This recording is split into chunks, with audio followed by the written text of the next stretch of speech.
You know, I wish we could take a break from all this mayhem in the world. So, which figure's gonna kick off 2026? In March. No idea. I got nothing. Well, let's check the comments for inspo. Nope. Nope. Definitely nope. Leon? Leon? Got a last name? Leon Kennedy? You mean Leon Daddy Kennedy? Daddy? What? Are you judging me? It's 2026. I mean, you were drooling all over Bayonetta. I thought you were only into girls. I'm a can. I rattle both ways. Let me see what all the fuss is about.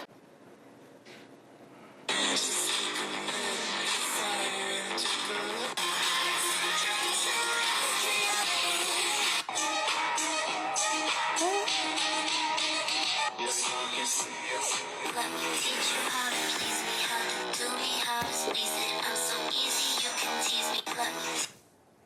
What the hell did I just watch? I see nothing wrong with this.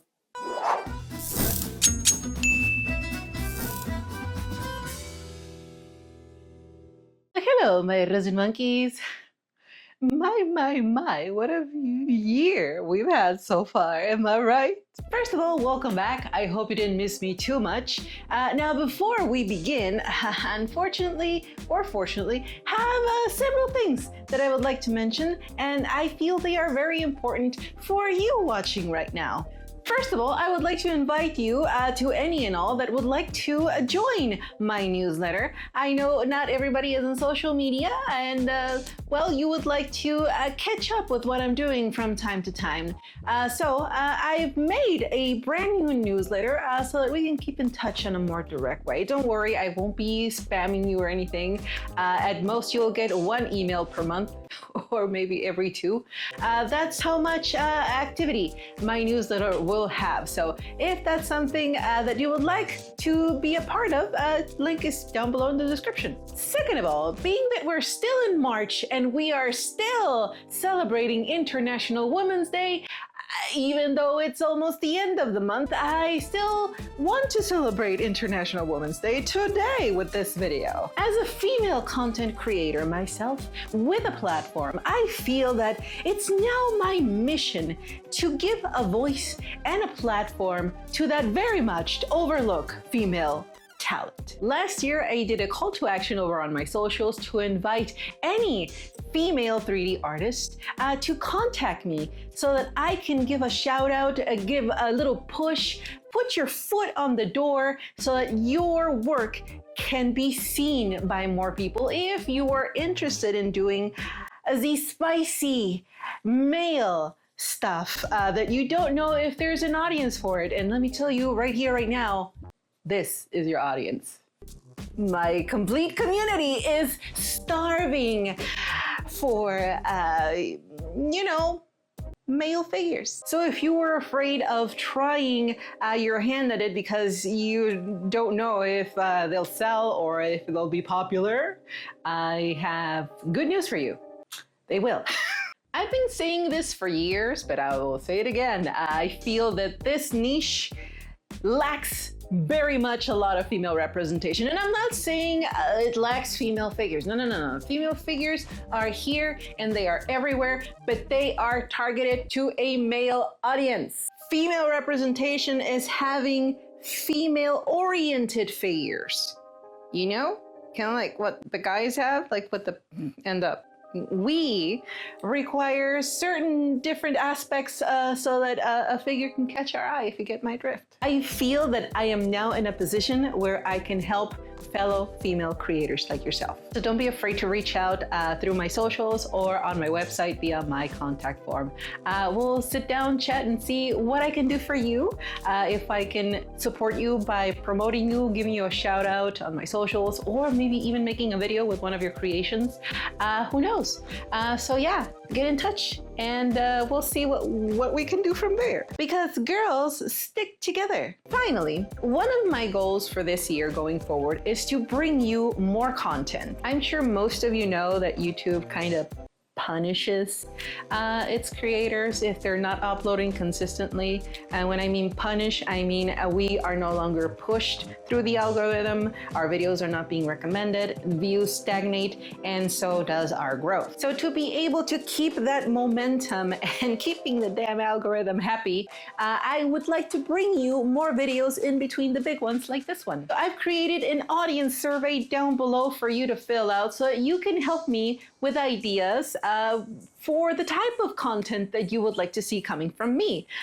Maybe commentary, tutorials, and a litany of other things that I have provided in that survey for you to answer. Different type of content basically, but still keeping in the channel topic, if you know what I mean. Simple, less complex, but still fun and keeping on topic with this channel. So please do me a favor and fill out the form below. It will help me greatly to know what you guys would like to see going forward, and so that I can bring you, obviously, more content, and I can continue to pay my bills, because AdSense pays very little. So yeah, hype this video, or better yet, how about a super thanks at the end of the video if you feel that I've deserved it. Now, all of you know that this channel doesn't follow the trends. No, we do vibes here. We do whatever it is that I want to paint at that moment, with no exceptions, except for the rare occasion where something just maybe clicked. I received so many requests everywhere when I uploaded my Dante and Virgil video to paint Leon. And seeing the news that the new game apparently came out this month, and everybody was losing their shit over it, I was like, oh, we may make an exception. The exception is being done because, one, you asked nicely. Two, all the requests were coming from my core audience, which is mainly female. So I was like, if the girls are asking for it, why not give it to them? I would have said no, but I found a really good model of Leon that I did not expect to find at all. And when I saw it, I just knew. All of you would love to see me paint him. Yes. So, what better way to celebrate International Women's Day than with a Leon Kennedy dedicated video? And better yet, we will start with our first female talent shout out on this channel. This Leon Kennedy model was done by Bastet figures. Now, their team is not 100% female, but it is female led.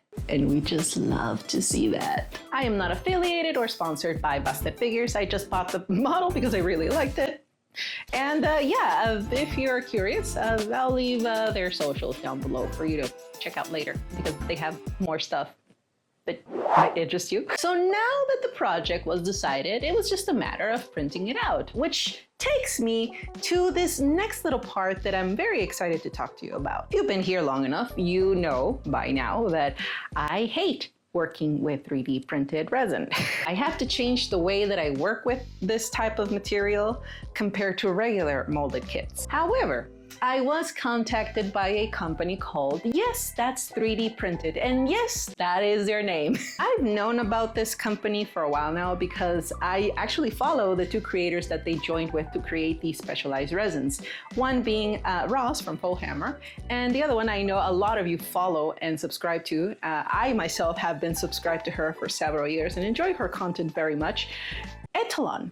Now, she and YesThats3DPrinted collaborated to create a specialized resin to print out BJDs. Yeah, ball jointed dolls, for those that don't know. I never got interested in purchasing or trying this specialized resin out because, well, it was marketed for dolls.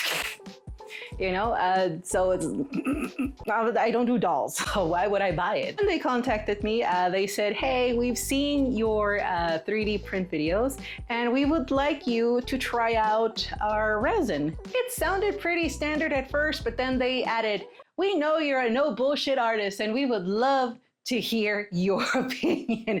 And I was like, oh, so you actually, okay, so you do see my videos. Okay, bet, send it over. I also want to mention that they are not paying me for this at all. They literally just emailed me, asked if I wanted to try it, send it over, and that was it. They just wanted to see if somebody else can give their resin a different application than the one that they originally intended for. So these will be my honest thoughts and not a sponsor whatsoever. Dollmaker's selling points is that it feels and looks like a real DJD, and that you can sand it easily, and it's not supposed to scratch and can withstand breaks and all that, falls, whatever, you know, happens with a doll.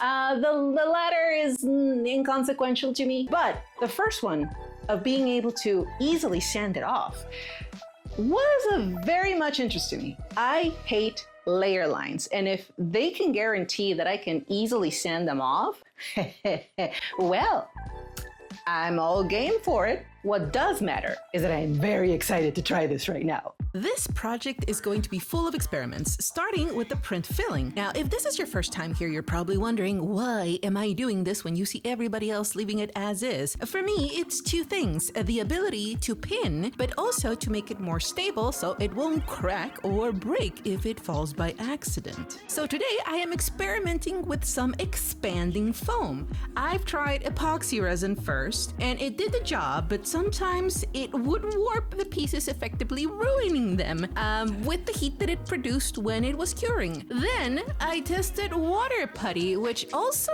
did the job, but it could be messy, and depending on the resin, it could also warp or inflate it. Not to mention that both methods would result in having an extremely heavy figure in the end. Dante and Virgil together weigh over 12 kg, so that's about 25 pounds. So while I still want stability, I don't want this to be heavy as a rock and a problem to move, much like my previous 3D print project. I had to first make a small test to see how much time I had after mixing both parts to be able to pour into the hollow areas, and to also see how much it expanded, because I've never tried this before. I clocked it at about 40 seconds before it started to react, and also it expanded at about 10 times the size of the mix. So I did small batches until the foam filled all the prints. Once it was completely cured and solid, I was able to cut away any excess very easily. The pieces felt more stable, and I was going to be able to freely pin without the fear of them falling into the void. Plus, the model is extremely light. Again, I do this because I want to. I never like to work with hollow models, and this is my way of feeling comfortable doing it. You can do this with your own models, but I'm not here to tell you what to do, so do whatever you want to do, boo. While Bastet figures made Leon with and without a shirt, they also split him up where I had to print 2 sets of pants for him if I wanted to display him both ways. The version without the shirt had a smidge of the pants poking out of the belt, while the one with the shirt had the pants flush against it. I didn't want to have to paint two entirely different pants. No. And while I did put it to a vote over on my community page on how my girls, because this is for the girls, and how my girls wanted me to paint him, obviously the overwhelming 70% of you said without a shirt. I still wanted to have the option to switch both torsos, if you get my drift. So what I decided to do was to basically modify the shirt version from the bottom to make it fit into the shirtless version pants. This is also where I finally was able to see how this Dollmaker resin really acted. You've seen in the past videos that the resin that I've been using so far either cracked or broke off whenever I would drill through it. This resin is literally acting like polyurethane resin. This feels like it, and I'm actually, my first impression is amazement at how easy it is to carve into this with my Dremel, just like a regular kit. I've been saying through this video that it's always been hard to work with 3D prints. For me, particularly, because the resin is hard, I can't really sand it easily, it's brittle, it crumbles, I can't drill through it, I can't. It's just frustrating. And it's even harder to describe the difference between 3D printed resin and molded resin to someone that's never touched the latter and has only worked with 3D prints.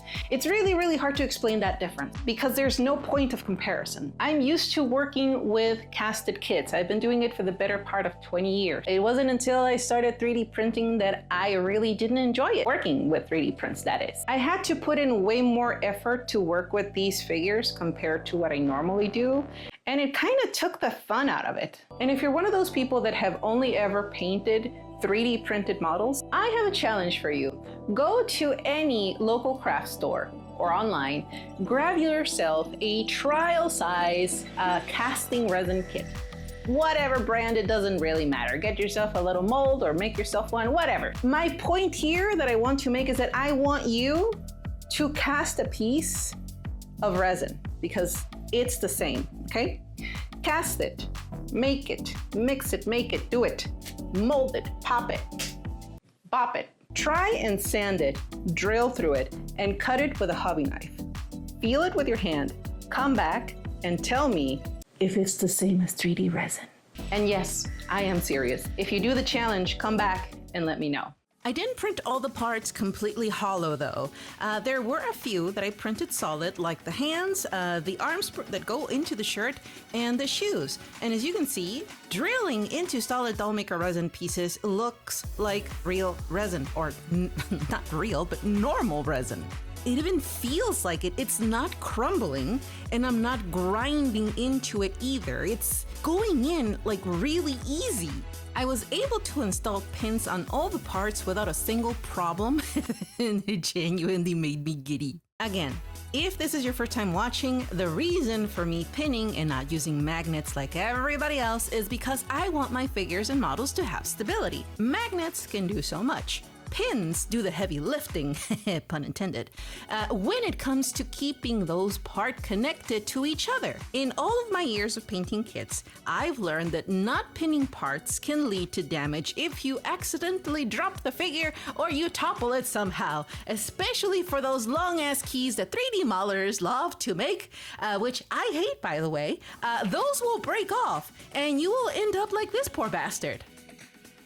Since we're going to have to interchange the torso, I didn't want to print and paint a second set of hands either, so we're gonna do some additional surgeries down the line to make it so we can also switch the hands on the arms. And just like any other 3D print, we have alignment issues, but I wanted to see how much I can push this resin just like a normal casted resin. So I took my heat gun to soften and bend it to position, and holy shit, I was able to do that! I've tried to do this with 3D printed resin in the past, and the only result I got was the piece crumbling and losing integrity. But this is actually blowing my mind. Excuse me? I can drill through it like a normal kit, and I can also heat bend it. I'm smiling, and I can't stop. This can't be 3D printed resin. Okay, I don't want to sing victory yet, too soon. There's still one last thing that I need to see before I can give my final verdict on this product. With the pinning done, we can now proceed with our forbidden yellow mustard phase. We are taking the mustard and applying it to all the connections to eliminate the gaps for a snug fit. Yes, I know you're probably thinking, but why? Nobody else does it. And to that, I will say, if you see everybody jumping off a cliff, will you jump too? Of course not. Everybody here is a critical thinker except for Natalia. And if you're Natalia and you're still asking why, then let me enlighten you. All 3D printed parts have gaps on purpose. 3D artists need to account for shrinkage and shit like that when we're printing said model, and you need to eliminate them so that the pieces can be snug when you glue them together. Gluing 3D prints as is without feeling anything will give you a false sense of security because glue is not really fully touching and filling the surface in between the key and the socket unless you use a metric shit ton of it. Don't for a second think that that bond will be a strong one. So don't be like Natalia. Think before you run your mouth to say absolutely nothing. Enough enlightenment for the moment. Let's get back to business.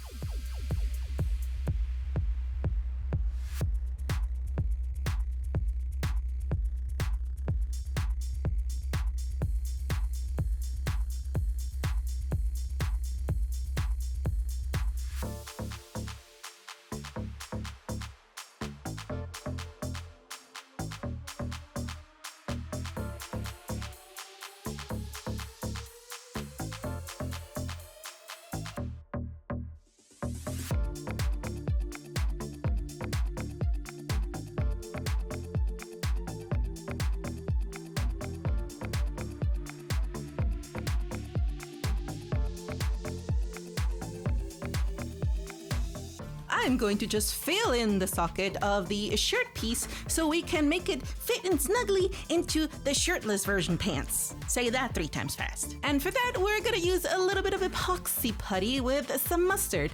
Now, I don't wanna use all of it on one single sitting because times are tough.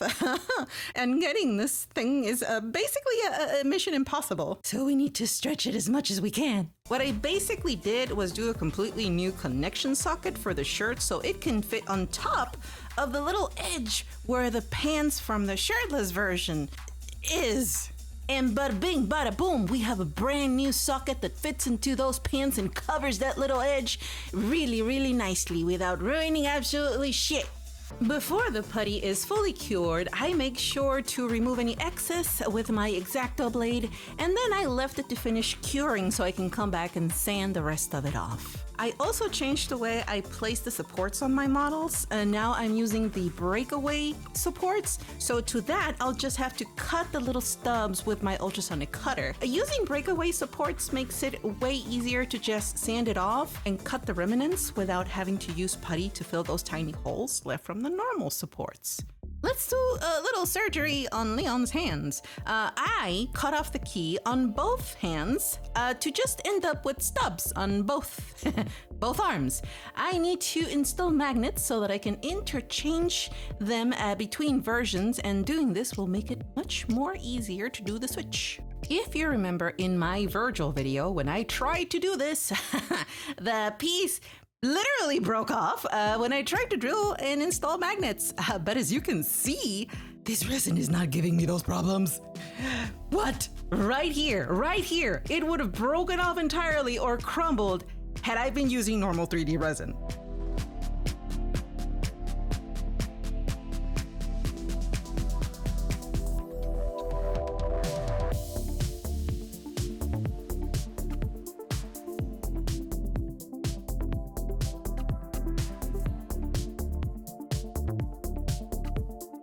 We're gonna do the same for the torsos and add those heavy-duty magnets so that we can easily switch them. Because if there's one thing we always have is a mood, and mood change all the time.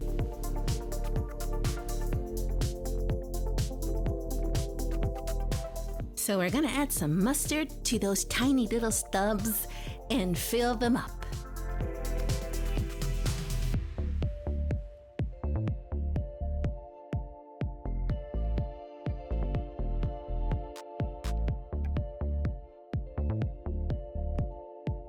And I'm doing the exact same thing on the other set of arms.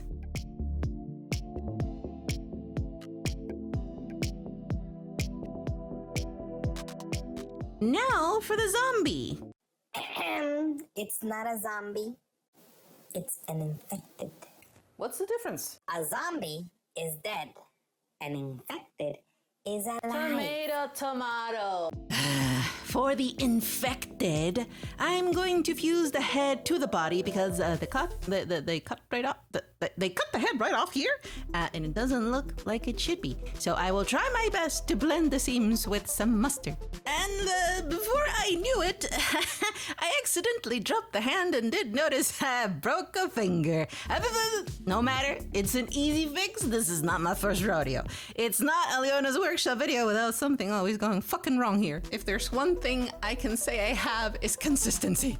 I installed a really small pin, glued it, and then added some epoxy putty to resculpt that finger.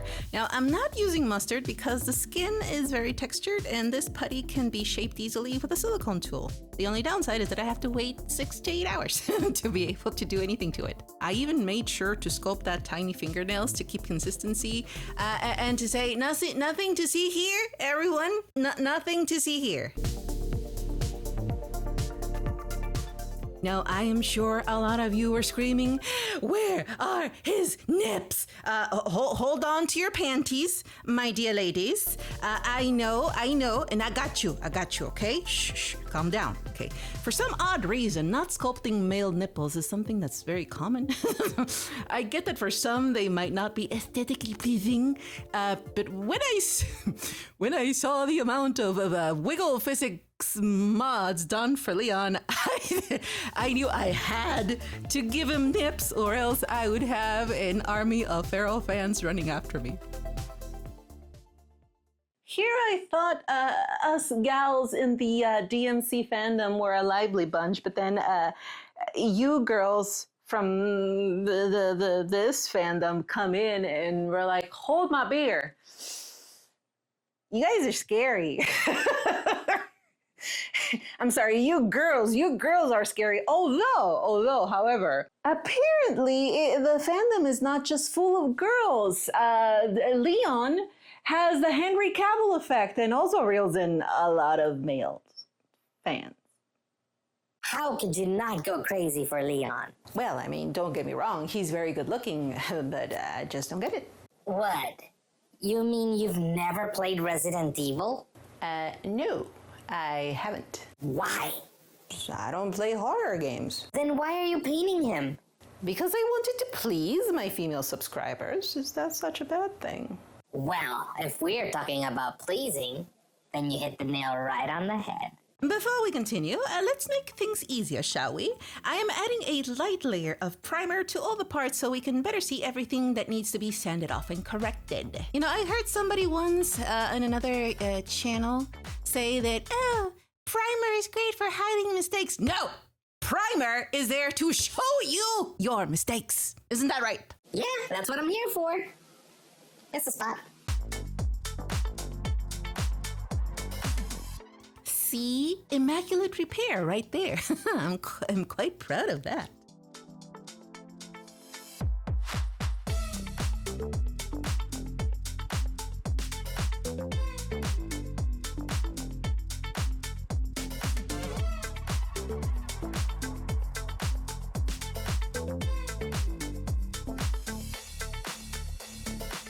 I'm going to try something different with Leon. Instead of a white or gray primer, I am going to use Gaia Notes Evil Skin Color Surfacer. I know it might look a bit redundant, being that the resin is indeed skin colored itself, but trust me, there is a slight difference. Plus, I don't want unprimed surfaces, so there's a reason that I will explain later for which I chose this tone. So just sit back and watch.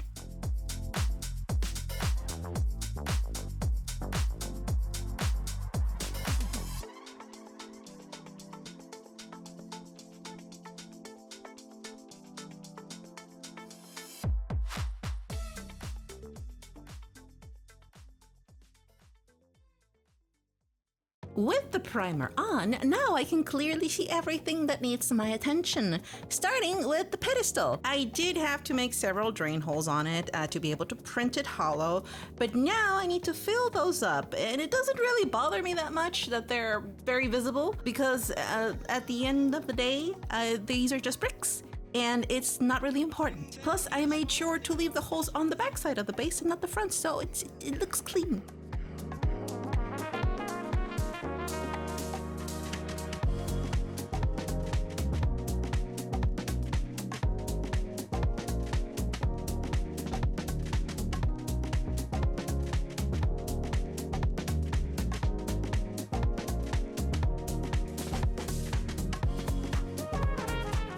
there wasn't a lot of sanding off on the body because I made sure to place the supports in very inconspicuous areas.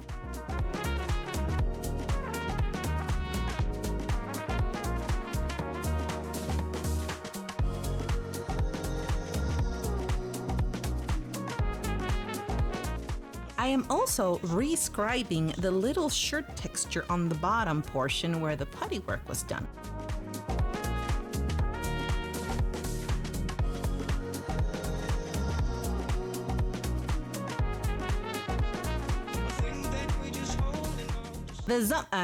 The infected had minimal touch-ups and sanding left to do, so I just took my Dremel and carved that subtle texture to match the rest of the skin.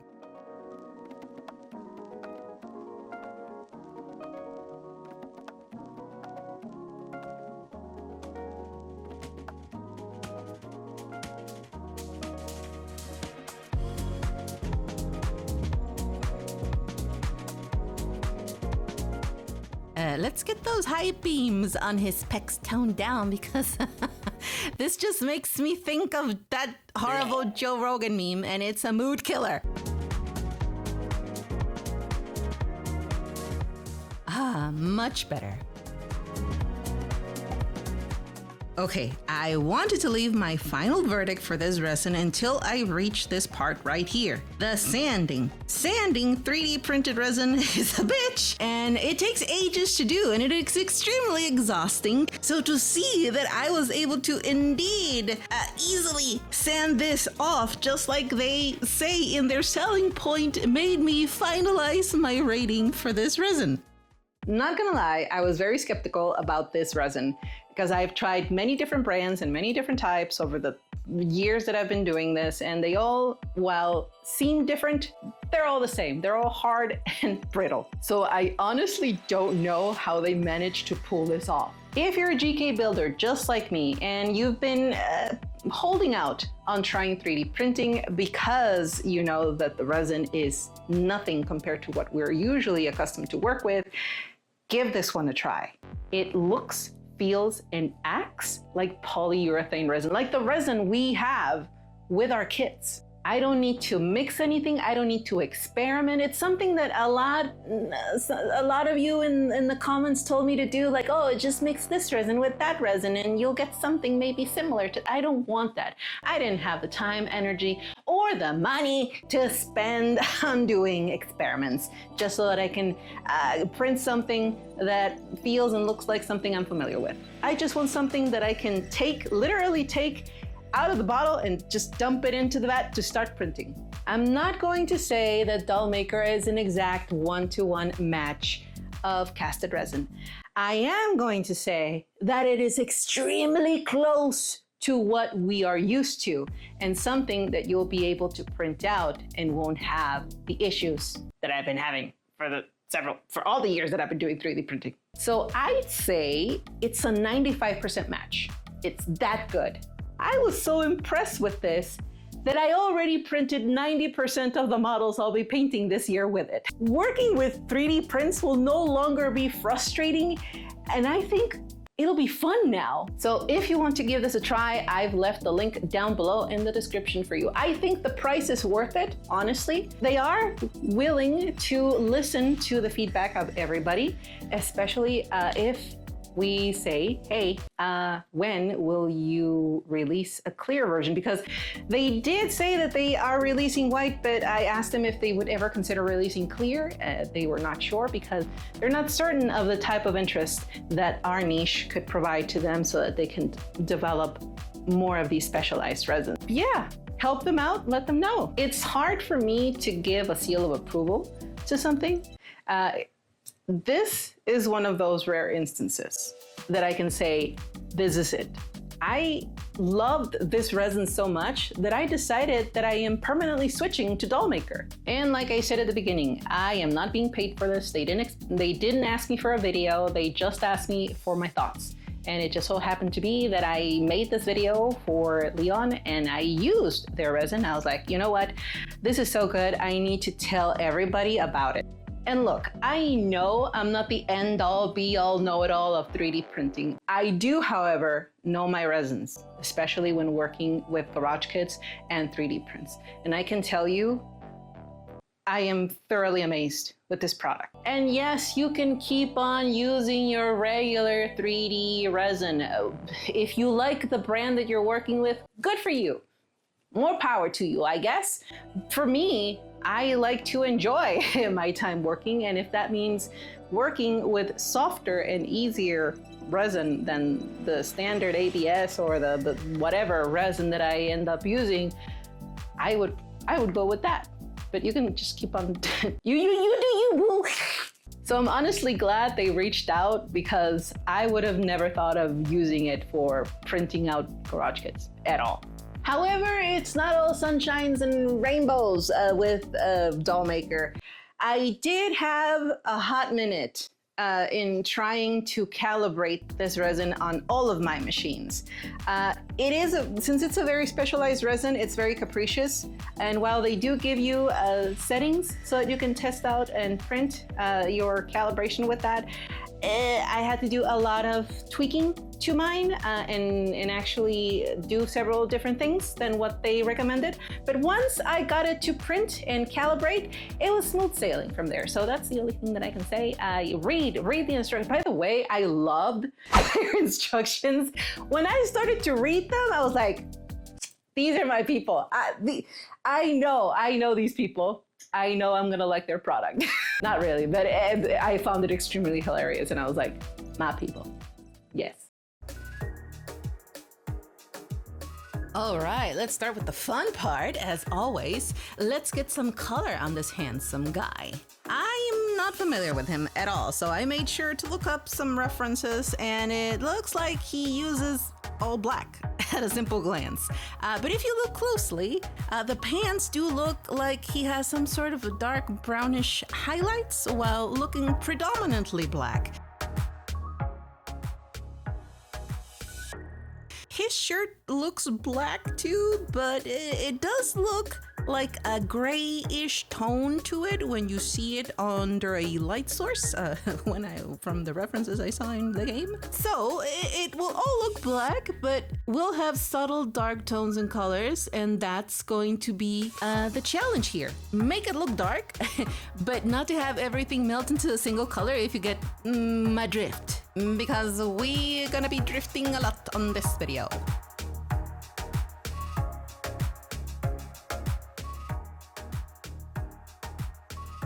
I'm defining shadows and highlights with the support of some dry brushing, taking advantage of the fact that the pants are textured, so I should be able to get a nice effect on him.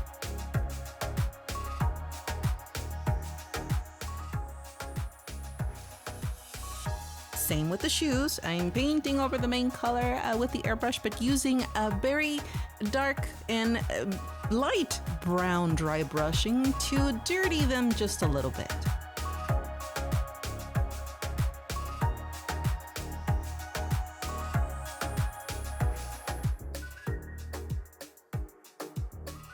I also can't forget the detail of the little rivets on the shoes. I don't think these are the same from the one in game, so I just picked the matte gold to help with the contrast.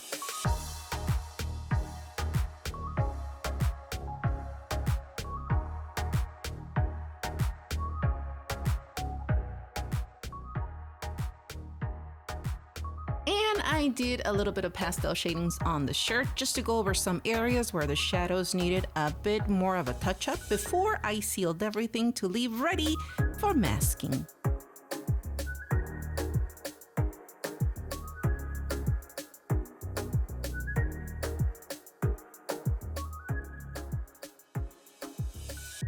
Now, the hair was a little bit of a challenge because I couldn't really figure out the right tone for him. In some references, his hair looked like a light brunette, then it looked like a dark blonde, and then for some fucking reason it looked like it was glowing like a goddamn god from the Hercules movie. I mean, he is built like a Greek god himself, but give me something to work with here. I honestly hated my first attempt. I didn't really have any idea of what colors to use to layer. Then I looked at official figures, and that didn't help much. So I decided to do a little bit of both. I repainted the base with a brown, then I darkened it with a black wash.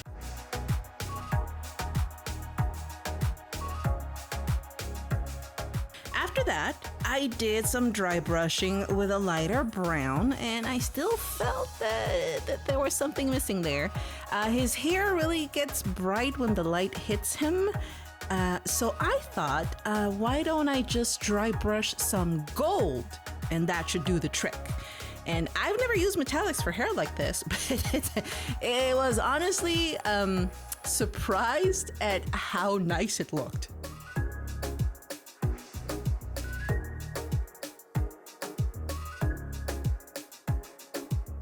Dante and Virgil's hands were bigger scale than this, and masking those tiny fingers would have been a fucking pain in the ass. And while I hate the concept of plain hand brushing, sometimes I need to pick my battles for sanity's sake.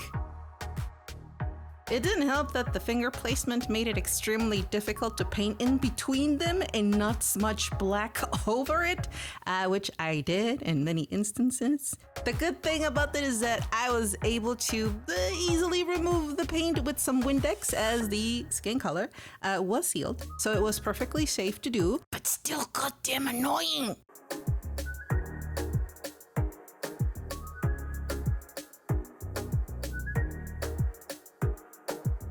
It doesn't seem like it, but it took me a hot minute to paint these gloves, and by the time I was almost done, it was already 8 p.m., and I only realized that because I heard the roasted sweet potato vendor outside, and I just had to take a break and get me a delicious snack. And honestly, if you've never had Mexican roasted sweet potato, you, my dear friend, are missing out.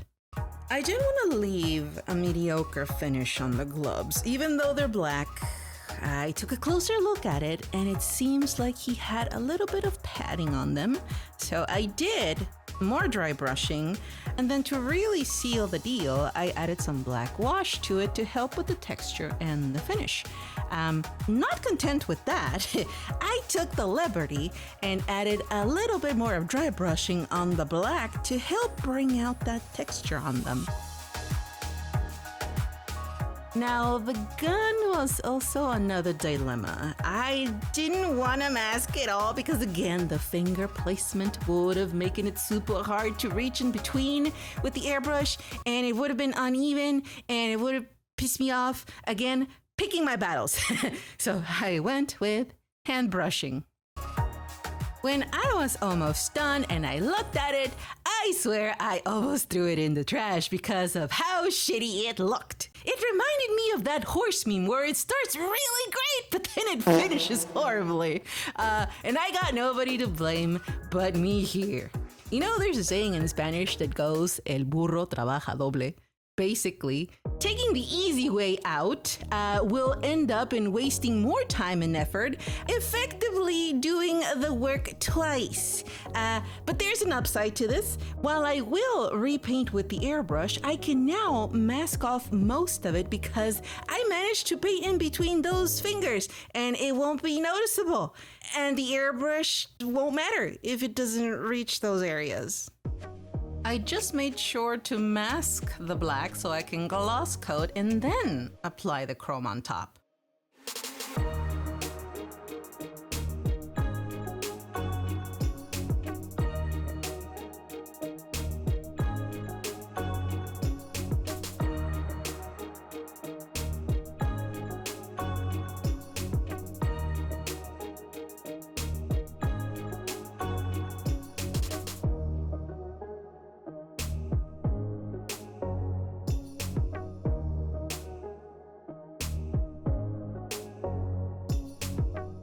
And that's what I'm talking about. All that was left to do was just detail the fingernails. Because you know by now that if a model has nails, nicely sculpted nails, I will be in those like the dirt under them.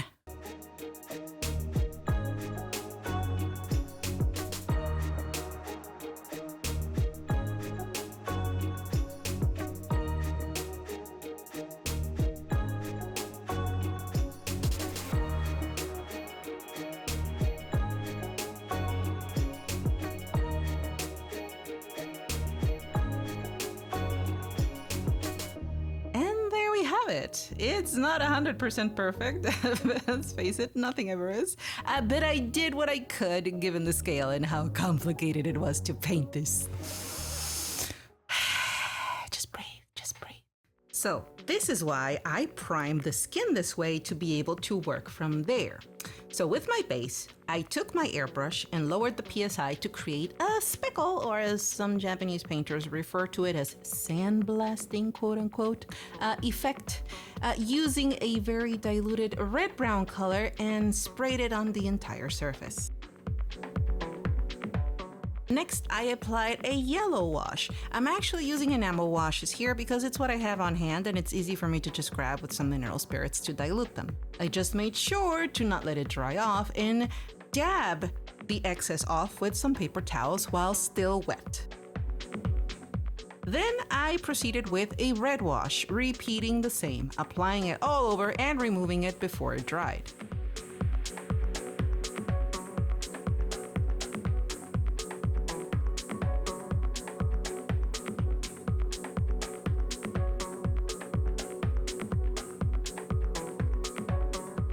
Finally, I added the blue wash like I did in the previous colors. Again, what you're seeing is the result of me combining methods from two different styles to make my own. While the red and blue washes are often done to imitate the vein color on Western figures, I don't want the illusion of them. I want the real thing. And one of the things I saw someone else do was take regular color pencils and draw them on the surface instead of brushing them on like I was doing before. While they may look harsh right now, I will use the same mineral spirits to make them softer. And these are not special pencil colors either. These are actually from an ancient Prisma color set that my mom so lovingly saved to buy for me when I was in junior high. These were expensive for a low-income family, and I never learned to draw, but I loved to color since way back when, and these Sailor Moon coloring books were ones that I collected, but I never wanted to use myself, so I traced the designs on regular sheets of paper and colored with that instead and put them on my wall for decoration. My mom loved it, and that's why these mean a lot to me, and I am happy to give them a new use in this era of my artistic endeavors. Aw, Mama Resin is such an amazing person. I know, right? She's the best mom ever. What the hell happened to you? Hey, what are you gonna do with that? Oh, nothing. Just stay still. Well, it's not like I have a choice here. I'm a can. Isn't this supposed to be causing you pain? It is, but the right kind. Ew. Hey, why'd you stop?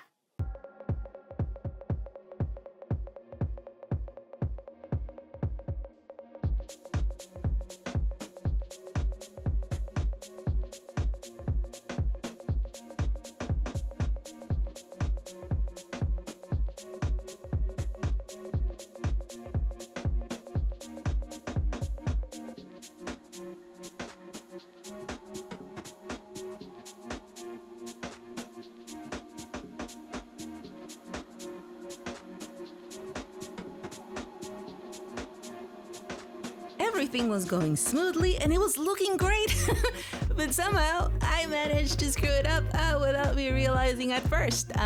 When I was done with the veins, I was just going to spray a light layer of skin color to finish it off, but I think I screwed up the mixing ratio and ended up with a very, very dark orange look, and that wasn't what I was going for at all. No, this isn't it. This is not the look I wanted, so you know what that means. Strip it all off and do it again. Things that Leon Kennedy fans would do to him in real life, I guess. Okay, we're gonna repeat the same steps as before. Prime with Gaia Notes Evil Skin. Yellow and red wash, but here's a little part where I deviated from my original steps. I decided to add another layer of red over what I already had, but only dabbing over specific areas. And it wasn't as diluted as the first layer, just enough to get it on the brush, dab it on, and then dab it off with a paper towel. I think this recreates the blotchiness of the skin texture way better than just speckling. Then I did the blue wash and sealed everything.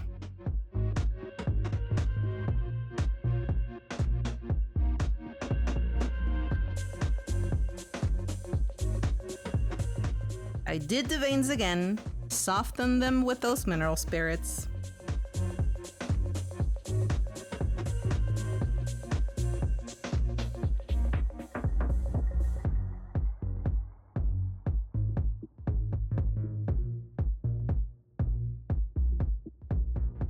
And then I finally started to spray the layer of the correct ratio I wanted for him. And in case you're wondering what that is, it was an 80-20 mix of Gaia Notes, Notes Flesh Orange, and Mr. Color Sandy Brown. That's a freebie for you guys. To finish the look, I grabbed a bit of mucosal red and speckled that on the surface. It's a translucent color. It's between a red and brown, and it's a bitch to get too, so don't ask me where to get it, because you can't get it online. Because it's flammable. With all that done, we have a little something like this.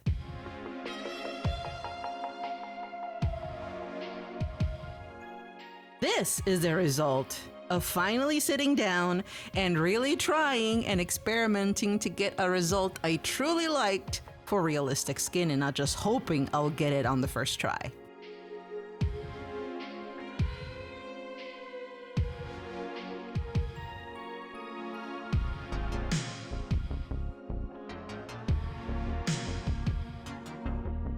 But we're not done there. Oh no. When I asked over on my community tab which version you wanted, obviously everybody selected the shirtless one. Many, and I mean many, of my dear girlies demanded I make him hot and sweaty. And who am I to say no to my enclave? So we are thirsty. So let's get some hydration flowing, shall we? To try and get that sweaty effect, which I've never done myself before, but hey, this channel is full of firsts. So what I did was just take clear gloss and speckle that on the upper portion of his torso, just the upper part, just to make it a bit glossy while keeping the rest of the skin fully matte. Then, with a very fine brush, I made those drops slide down with more intent, using clear enamel in case I need to correct anything, and just making sure to do those sweat streaks look natural, if you get my drift.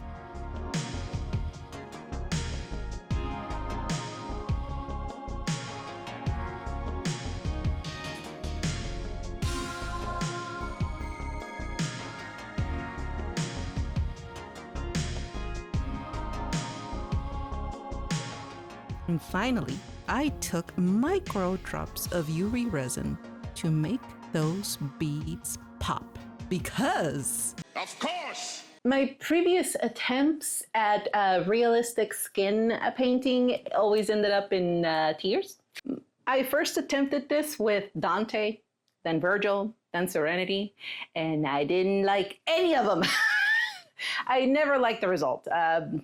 And here's the thing. I had the theory. I didn't have the practice. And well, if there's one thing that I'm not afraid of, is setting up my camera and filming my attempts only to look like a complete fool in front of thousands of you. Professional painter here. Bravo. Hey, I keep it real here. How do you think professionals learn? Well, I would say by doing the research. Remind me again why I keep you here. Well, because people love me. That's another spot.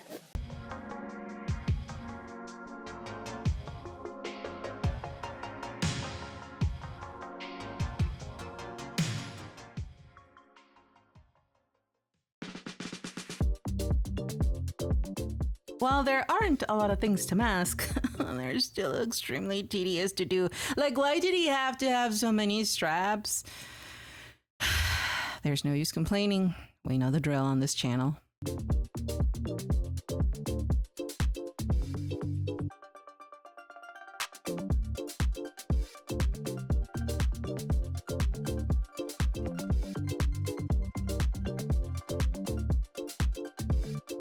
Something different and new that I'm using is this low-tack masking tape. It's supposed to help you with avoid paint stripping on models. It cost an arm and a leg because I got it from Amazon Japan. But if I can avoid any new Bayonetta incidents, I'm all for it.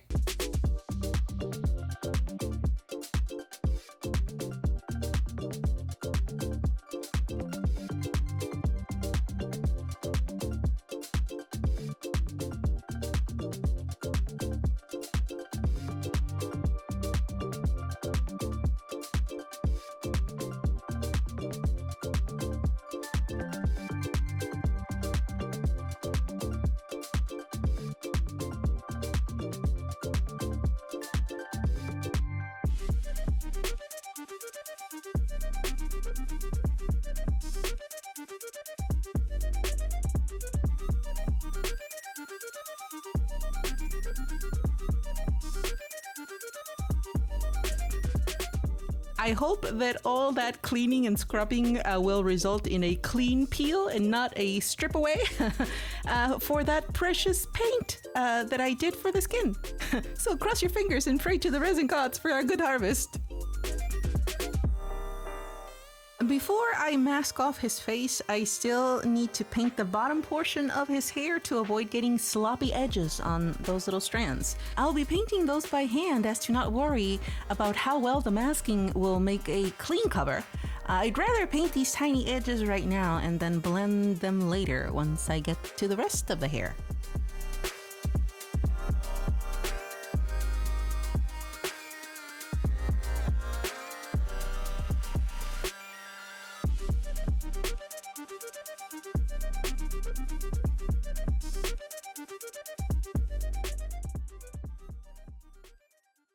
Now, in order to get the exact color on both torsos, I'll be repriming the holsters with gray and then take it from there to build up and layer the paint to make it look like leather.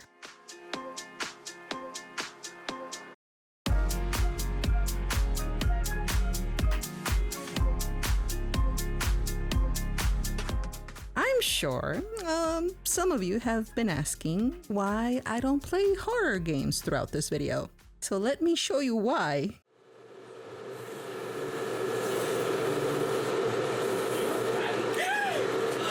¡No hagas eso!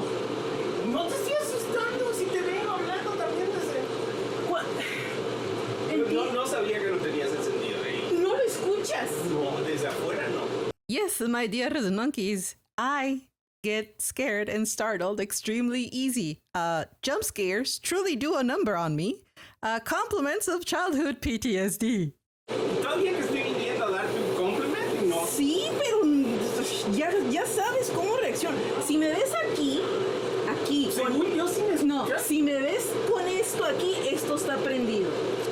Por favor, please. ¿Cómo voy a saber yo que no me escuchaste? Bueno, antes que le continúe, dos cosas que iba a decir. Te iba a preguntar, ¿estás usando padding Ya. del trasero?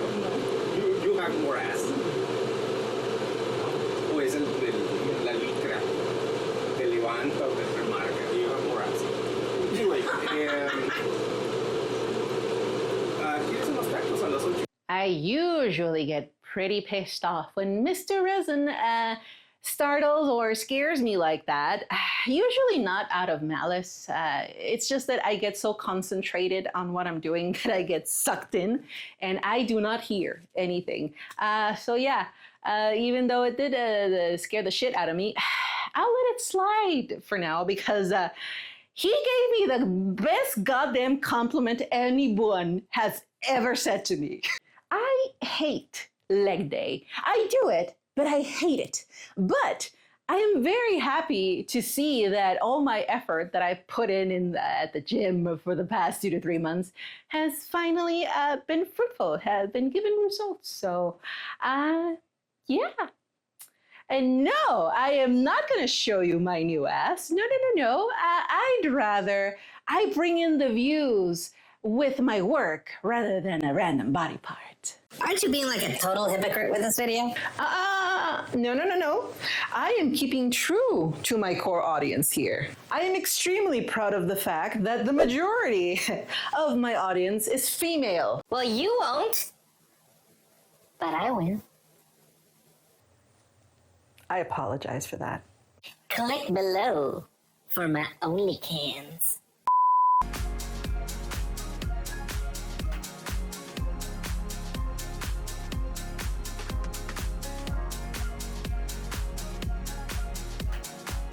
While the pants may be a very dark brown, almost black, his leg holster will have a different highlight color so that you can tell them apart.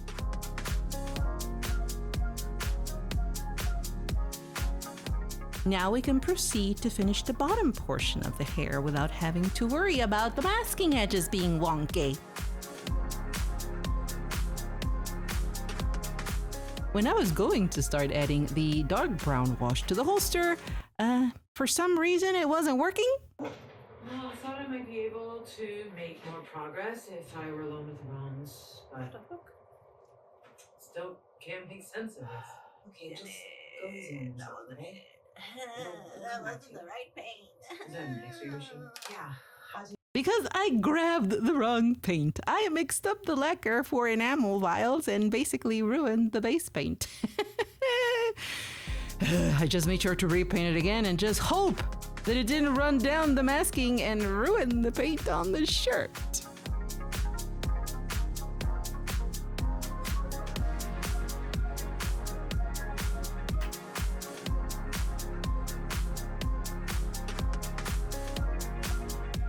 I'm doing a couple coats of wash. It does look a little dirty, but you gotta trust the process here. The final touch to the holster to make it look like real leather is a light dry brushing to really bring out the texture to life.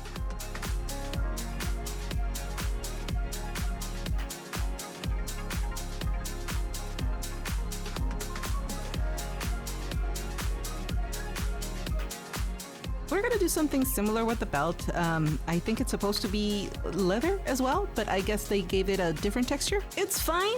We can still work with that. We'll make it look nice.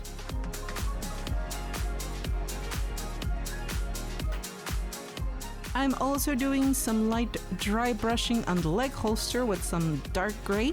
All these different colors on black is so you can distinguish one part from the other. And like I said at the beginning of the video, not get everything to look like it melted together. Even the slightest change in highlight color and tone can make all the difference.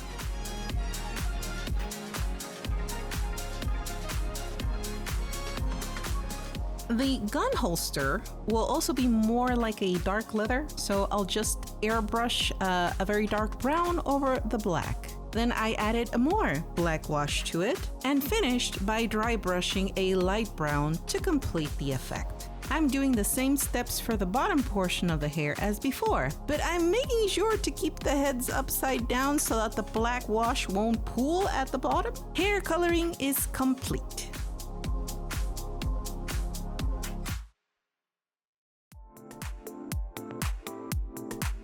All right, the moment of truth is here. Hold on to your butts. Let's see if the resin gods have blessed this mess. Oh my god, that was so satisfying. I will only need to really touch up with gold on a strand or two, but this was a total win right here.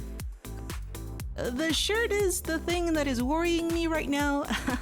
That slip up from earlier with the paint might have cost me.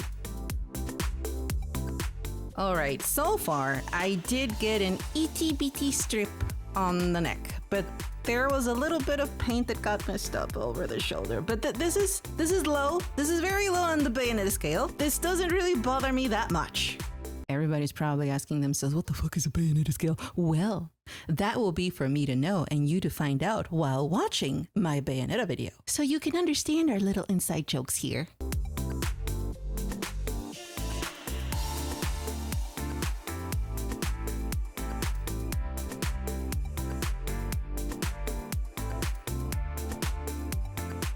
We unfortunately did get some stripping spots on a tiny edge where the pants peek out of the belt, but I kind of expected that to happen. It's not a problem because I'll just touch up with black and do a little bit of brown highlights to blend everything again. And again, nothing to see here, folks. I went with a silver color for the buckle.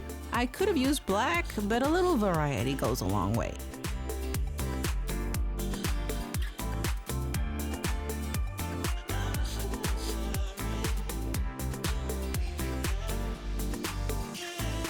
Masking let a bit of that enamel wash bleed through, but since this is enamel, all we need to do is get enamel thinner and wipe it off the main paint because we used lacquer for skin and enamel has no reaction to it and vice versa, so it's all good to wipe off. I'm going to go over the edges where the tape covered so we can have some nice clean lines in between the holster and the shirt.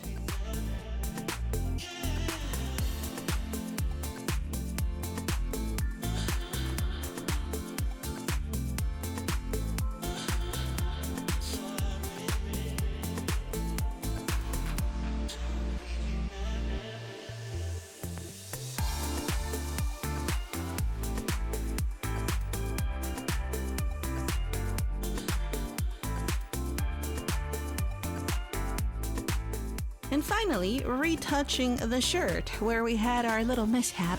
Remember, children, always keep extra paint if you did custom mixing. That way you have extra to reuse if you end up in a predicament like this.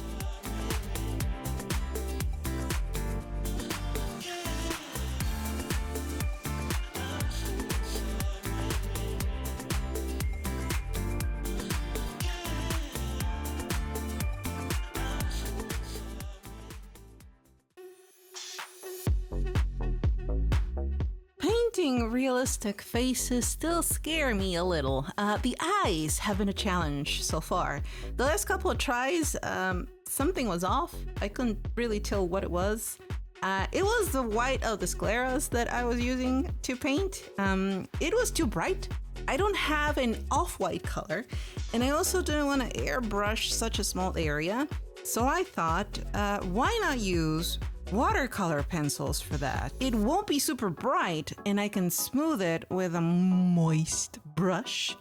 So that's what I did. And instead of pastels, which also ended up looking really not great the last time, I am doing something different. I'm using watercolor and regular color pencils to mark on the surface and then using, again, mineral spirits to diffuse them better, just like I did with the veins. It definitely does look way better blended and it brings out a bit of shading to the points that I'm going over.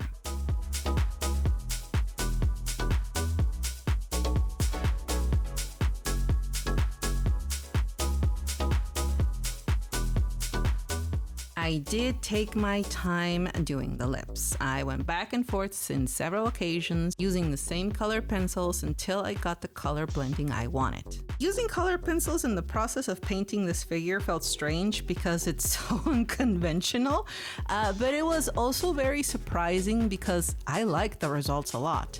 But while I use them for certain things, I would still not use them the way doll customizers do to paint entire faces. Experimenting is always interesting. Sometimes you think of using things that you wouldn't normally use and it ends up being better than you imagined. Sometimes it doesn't work, but this time it was a win, I guess.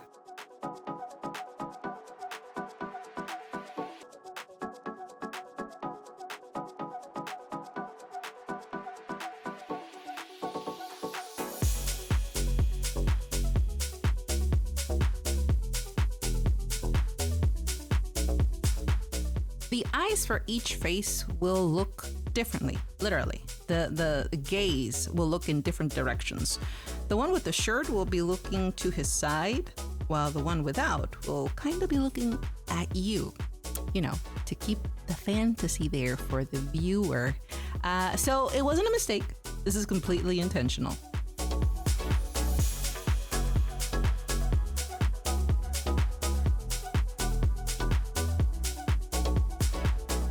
Once I was content with the result, I just added a tiny drop of UV resin to make them really, really glossy. And don't worry, I went back to touch up those nips again before I put him aside. They looked a little pale, so I gave him a bit more color.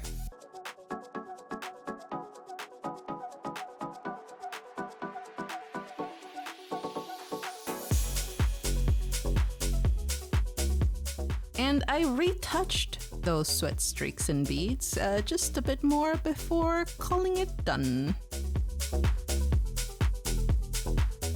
There we go. Look at that handsome, experienced officer. Because from what I heard, he was a rookie in Resident Evil 2, and then he got more experience in 4. I don't know. I just hope you like it so far.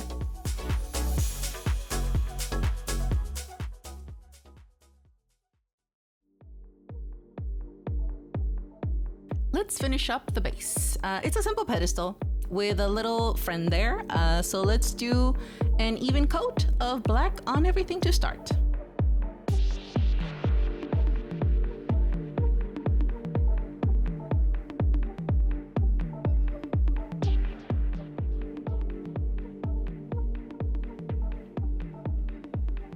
It looks like there are some brick slabs and dirt where he's standing, so I'll just do some brown base here and there for the base coat.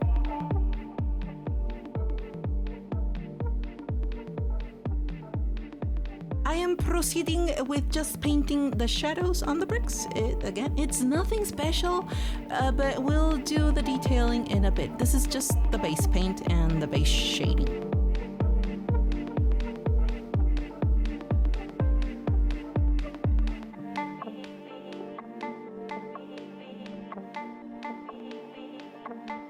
The RPD sign is apparently just the light. I'll paint the outer part black and leave the inner part in white to make it look like it's glowing, like a sign. You know, Captain Obvious.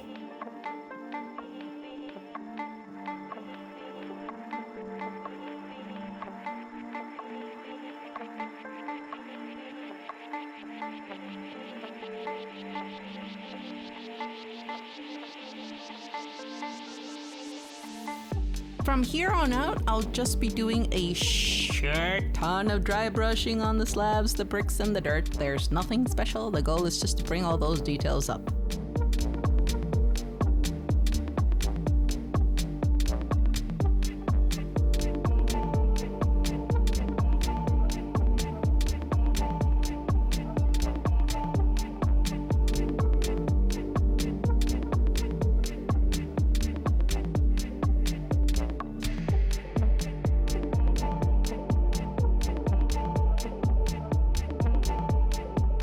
I'll go over the small details, change the mix of the tones a little to give parts more depth, and also go over the edges of the letters with some black to sell that glowing effect just a bit more. Now the last thing to paint is our little friend here. Ooh. Can I be the liquor? Oh, you want to play the zombie? Yeah, sure. That's what I meant. Anyway, out of all the tests I did, there was one that really looked like a zombie skin. So taking advantage of that experiment, I can now redo it for our little infected individual.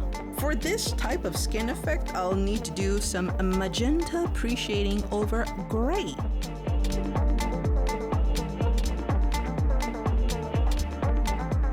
When that's done, I then proceed with a yellow wash, just like it did before.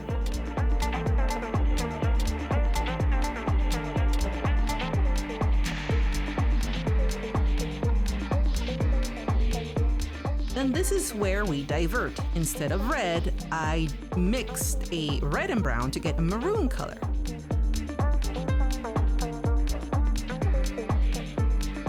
From there, I proceeded to lower my PSI again and mix Guyana's Flesh Orange with a 70 to 30% of middle stone, which is Mr. Color C21.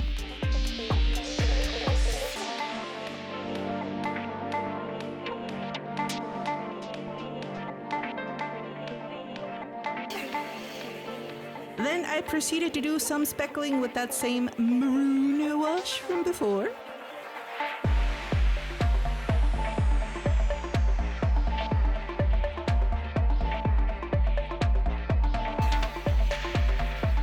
When I was done with most of the base, I could now add some veins to it on this one as well. I did a light blue for Leon, so I'm going to do a dark blue for this one.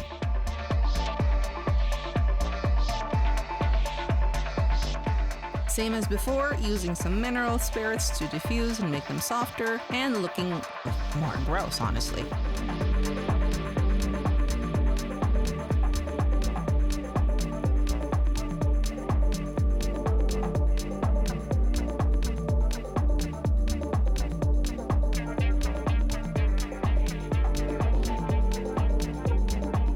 Once that was set, I did a little bit more of a red wash on the open wounds, and I did more splotching on the rest of the body.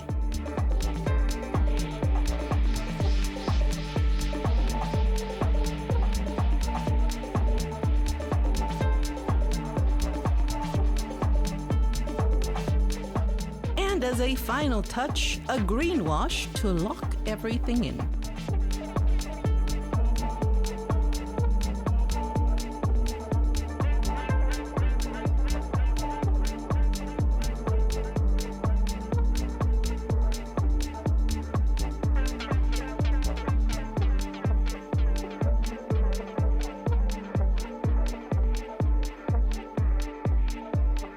Let's not forget the tongue, and we can finally call this one done. Well, my dear resin monkeys, I hope you enjoyed the show. Even though I'm not a fan of the game, I still wanted to please my female-focused audience on this International Women's Day month. And not only that, it's because I can still appreciate a really, really delicious piece of...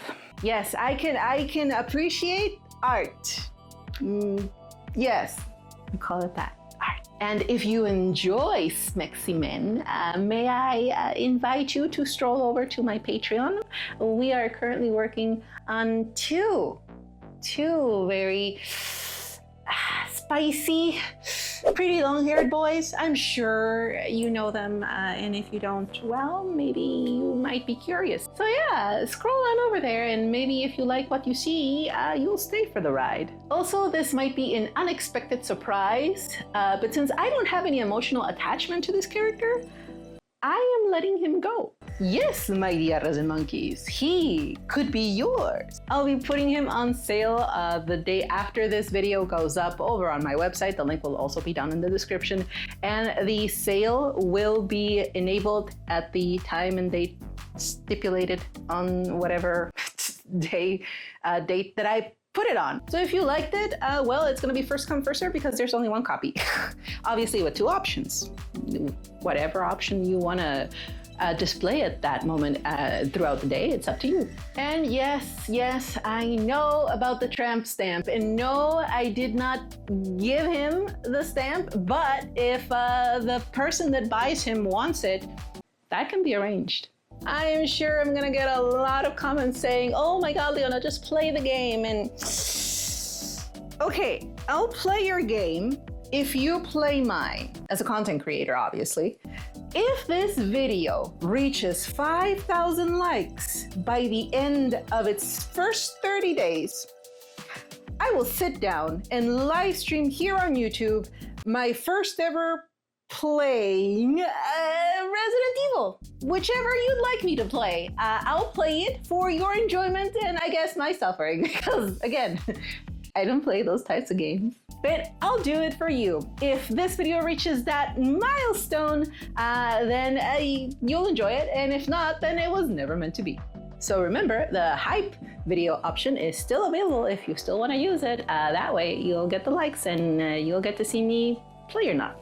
Thank you all for watching. I truly do hope you enjoyed this celebration of International Women's Month. Be sure to check out the rest of my stuff because I have a ton more stuff you can possibly enjoy. And like I said, if it's within your possibilities, help me by hyping this video, or even better, leave me a super thanks if you really enjoyed today's work. Call it a tip if you'd like. And if you liked the unabashed sass and quirkiness that my channel brought to you today, I hope I earned your subscription. Until next time, my dear resin monkeys, stay thirsty.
Oh my god. We are legits. We are legits. We are legits. And That every time. yes. I bought it, I'm gonna use it, goddammit. Exactly. Wow. Condescending. Exactly. You won't, but I will.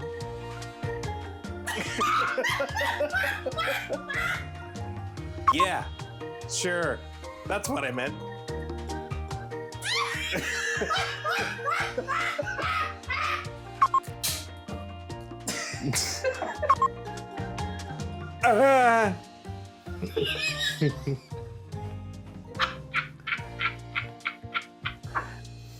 Ah.